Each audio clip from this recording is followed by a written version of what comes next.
संत मुक्ताबाईंचं जीवन आणि कार्य, चला त्यावर एक झटक्यात नजर टाकूया. तर संत मुक्ताबाई म्हणजे 1279 मध्ये जन्मलेल्या संत निवृत्तीनाथ, ज्ञानेश्वर आणि सोपानदेवांच्या त्या धाकट्या भगिनी होत्या. सगळ्यात लहान. बघा, आई वडिलांच्या मृत्यूनंतर समाजाने त्यांना वाळीत टाकलं होतं. त्यामुळे या भावंडांना खूपच कष्ट सोसावे लागले. पण मुक्ताई अगदी लहान वयात त्यांनी जबाबदारी खांद्यावर घेतली. त्यांची कहाणी खरंच खूप प्रेरणादायी आहे. पहिली गोष्ट म्हणजे इतक्या लहान वयात आलेल्या संकटांनी त्या खूप समजूतदार आणि सोशिक बनल्या. तुम्ही विचार करा, खेळण्या बागडण्याच्या वयात त्यांनी अख्ख्या कुटुंबाची काळजी घेतली. दुसरी गोष्ट त्यांची आध्यात्मिक उंची अफाट होती. तुम्हाला माहितीये, 1400 वर्षांचे योगी होते चांगदेव म्हणून.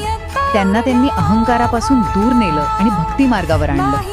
एवढंच नाही, विसोबा चाटी नावाच्या एका व्यक्तीला पण त्यांनी त्याची चूक दाखवून दिली. आठवतंय, ज्ञानेश्वरांनी पाठीवर मांडे भाजल्याचा प्रसंग. याच विसोबांना नंतर संत विसोबा खेचर म्हणून ओळख मिळाली. आणि तिसरी गोष्ट म्हणजे त्यांचे ताटीचे अभंग. हे अभंग म्हणजे भाऊ ज्ञानेश्वरांशी झालेला एक संवाद आहे. दुर्दैवाने ज्ञानेश्वरांनी समाधी घेतल्यानंतर फार काळ नाही, 12 मे 1297 रोजी तापी नदीच्या किनारी वीज कोसळली आणि त्याच विजेच्या प्रवाहात त्या लुप्त झाल्या. खरंच संत मुक्ताबाईंचं आयुष्य म्हणजे त्याग, समर्पण आणि ज्ञानाचे एक तेजस्वी आदर्श आहे.